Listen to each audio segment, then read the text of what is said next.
எப்போ இது எல்லாமே தனித்தனின்னு நினைக்கிறோமோ அப்பவே இவைகள் எல்லாவற்றின் மீதும் ஆசையோ அச்சமோ உருவாகும். அந்த ஆசையோ அச்சமோ துக்கத்திற்கான விதையாக மாறிவிடும்.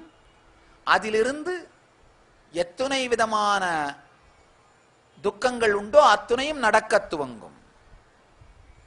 ஆனா இவைகள் எல்லாமே ஒரு சக்தியிலிருந்து வெளிப்படுகின்றது, ஒரு சக்தியில் ஒடுங்குகிறது என்ற சத்தியம் சூக்ஷ்மம் புரியும் பொழுது வாழ்க்கையின் ஆழமான உணர்வு மலர்ச்சிகள் நமக்குள் நிகழத் துவங்கும். இங்க ஒரு ஆழமான ஒரு சத்தியத்தை இறைவன் சொல்கிறார். தனித்தனியாக வாழ்வதை போன்று தோன்றுகின்ற இந்த எல்லாமே ஒரு சக்தியில் இருப்பது. ரொம்ப அழகா உபனிஷத் சொல்லுது, ஈஷாவாஸ்யம் இதம் சர்வம். எல்லாம் இருப்பவை எல்லாம் ஒரு இறை சக்தி. நம்ம எல்லாருக்குமே எவ்வளவுதான் இதை கேட்டாலும் இது புரியறதே இல்லை. காரணம் என்னன்னா, நாம் நம்மை ஒரு தனியா நினைச்சு ஒரு தனி வேலி போட்டு அந்த கூண்டை போட்டு காப்பாத்திட்டே இருக்கிற வரைக்கும் இந்த பிரபஞ்சமும் நாமளும் தனித்தனியாவே தான் இருப்போம். ரொம்ப அழகான ஒரு கதை, ஒரு ஞானியினுடைய கதை. ஞானி சொன்ன கதை, கங்கையில ஒரு மூங்கில் மிதந்துட்டு போச்சான். அந்த மூங்கில பார்த்து மூங்கில வச்சு ஒருத்தர் சொன்னானா, மூங்கிலுக்கு வலது பக்கம் இடது பக்கம்னு. அந்த மூங்கில எடுத்துட்டோம்னா அதுக்கு வலது பக்கமும் இடது பக்கம் ரெண்டும் கிடையாது, அது ஒன்னே ஒண்ணுதான். அதே மாதிரிதான் இந்த பிரபஞ்ச கடல்ல நான் அப்படிங்கிற அகங்காரம் நமக்கு இருக்கிற வரைக்கும் நான் நீ அப்படின்னு ரெண்டு பக்கம் இருக்கும், என் பக்கம் உன் பக்கம்னு.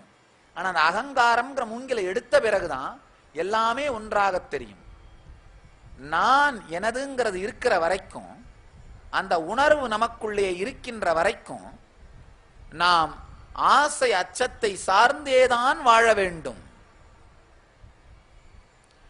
ஆசை அச்சத்தை சார்ந்து வாழுகின்ற மனிதன் அடிமை. துக்கத்திலே இருந்து துக்கத்திலே வாழ்ந்து துக்கத்திலேயே மறைந்து போகின்றான். அந்த ஆசை அச்சம் சாராத சுதந்திரத்தை ஒரு வினாடியாவது உணர்ந்தவன் ஜீவன் முக்தன். வேற ஒண்ணும் இல்லை, வாழ்க்கையில ஒரு முறையாவது அந்த ஆசை அச்சம் சாராத எக்ஸ்ட்ரீமான அந்த சுதந்திர உணர்வை உணர்ந்து விட வேண்டும். எப்பவாவது சில நேரத்தில் அந்த சுதந்திர உணர்வு நம்மளை அறியாம நமக்குள்ள வரும். ஒரு பரந்த கடலை பார்க்கும் பொழுது, அல்லது பரந்த மலையை பார்க்கும் பொழுது, அல்லது ஒரு முழுமையான அமைதிக்குள்ள இருக்கும் பொழுது, எப்பவாவது ரேரா நமக்குள்ளேயும் அந்த சுதந்திர உணர்வு வரும். இது எல்லாமே ஒண்ணுதான். ஒரு அருமையான ஒரு கதையை சாமி படிச்சேன். விண்வெளிக்கு போன ஒரு விஞ்ஞானி அங்கிருந்து இந்த பூமியை பார்த்தப்ப அவருக்கு ஒரு ஆன்மீக அனுபவம் நடந்ததா எழுதியிருக்காரு. அதாவது இது எல்லாமே தன்னுடைய பாகமாகவே அவர் உணர்ந்ததா எழுதியிருக்கார். எப்பவாவது சில நேரத்தில் நமக்கும் அந்த அனுபவம் உண்டாகும். பிளைட்ல இருந்து பூமியை பார்க்கும் பொழுது, ஆஹா, இங்க இருக்கும்போது எல்லாமே ஒரே மாதிரி தெரியுதே, அங்க கீழே இறங்கினா எவ்வளவு பெரிய பிரச்சனைகள், மேல இருக்கும்போது பார்த்தா எல்லாமே ஒரே மாதிரி தெரியுது. இது என் இடம், இது உன் இடம், இது என்னுடைய வேலி, இது அது உன்னுடைய வேலி, இது என்னுடைய சிவர், அது உன்னுடைய சிவர், அதெல்லாம் எதுவுமே தெரியல, எல்லாமே ஒன்னா தெரியுது. ஆனா எப்ப பிளைட் லேண்ட் ஆகுதோ உடனே நம்ம என்ன ஆகுறோம், காம்பவுண்ட் வாலுக்குள்ள வந்துடுறோம், ஏர்போர்ட்டோட காம்பவுண்டுக்குள்ள வந்துட்டோம்.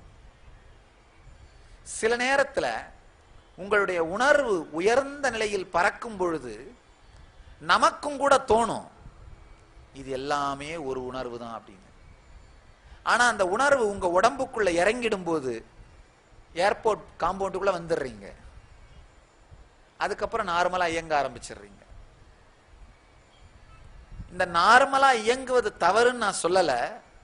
ஆனா எப்பவாவது ஒரு நாளைக்கு ஒரு முறையாவது உங்களை அந்த உயரத்துக்கு எடுத்துட்டு போற டெக்னிக்கை மட்டும் தெரிஞ்சு வச்சுக்கிட்டீங்கன்னா போதும், அவ்வளவுதான்.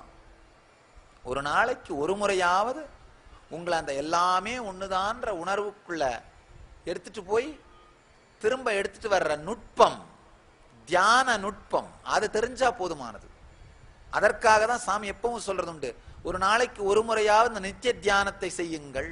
வேற ஒண்ணும் இல்ல, ஒரு முறையாவது நீங்கள் இது எல்லாமே ஒன்று அப்படிங்கிற அந்த உணர்வில் நிர்விகல்ப நிலைக்குள்ளே முழுகுவீர்கள்.